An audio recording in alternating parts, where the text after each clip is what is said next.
Let's dive right into this explainer. Today, we're unpacking a really fascinating excerpt from the great epic, the Mahabharata. We're going to look at a remarkable sequence that reveals the intricate and honestly, sometimes painfully literal nature of divine intervention and destiny. Now, at the heart of our narrative today is a pretty bizarre mystery. How exactly did one woman's desperate plea for a husband accidentally lock her into a complex destiny with 5 of them? I mean, it sounds like a cosmic comedy of errors, doesn't it? But as we'll see, in the world of the Mahabharata, every single word you utter to the divine carries this immense, unchangeable weight. So let's set the scene. We start with the legendary Pandava brothers. At this specific moment in the text, Kunti, Bhimasena, Arjuna, and the twins are actually living in disguise. They've been quietly staying at the abode of a Brahmana host. And they're just discussing their plans, preparing to say their goodbyes so they can head off to the delightful town of the illustrious Drupada in Panchala. But right before they can make their move, a highly significant figure just shows up.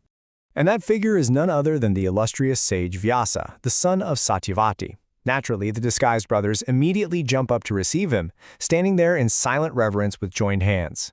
Now, Vyasa is definitely gratified by their respect, but he doesn't just stick to small talk. He immediately checks to make sure these chastisers of foes are firmly walking the path of virtue. He grills them with 3 very specific questions. Are you living according to the scriptures? Do you worship the Brahmanas? And are you paying homage to those who actually deserve it? It's basically a strict moral audit before he delivers his real message. Right, so once Vyasa is satisfied that they passed the test and chats with them a bit, he launches into a nested story. He basically takes the brothers back in time to a past life, and he introduces a maiden. She was the daughter of a certain illustrious Rishi living in a hermitage. Now, this wasn't just any maiden. She possessed absolutely every physical and moral accomplishment you could think of.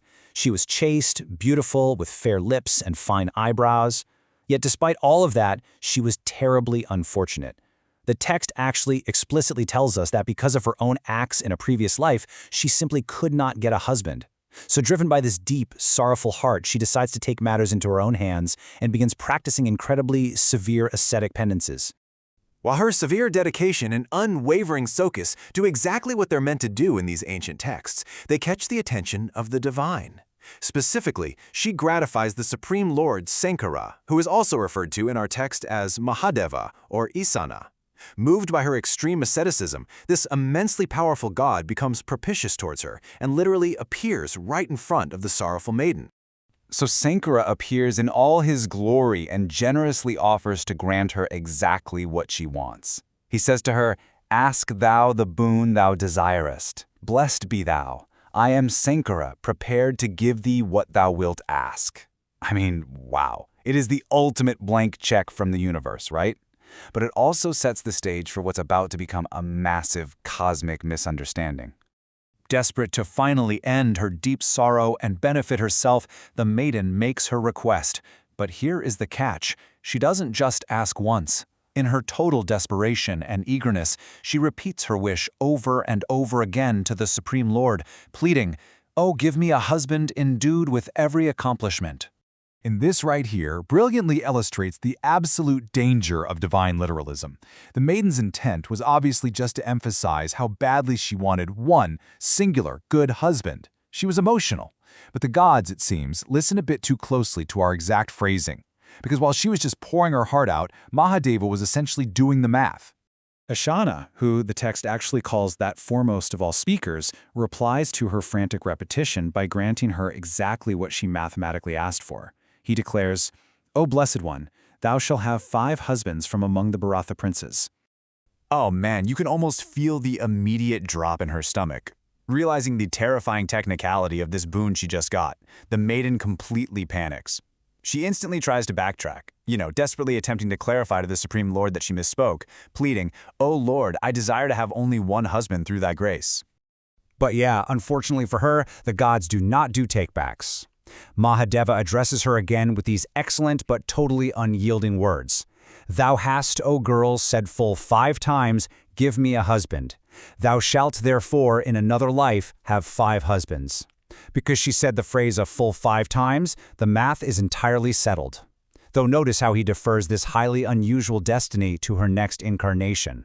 Okay, so having laid out this wild backstory of karma, divine boons, and literal mathematics, sage Vyasa suddenly snaps the Pandava brothers right back to the present moment, because he is about to deliver a massive, life-altering revelation about who this unfortunate maiden has actually become in their current timeline.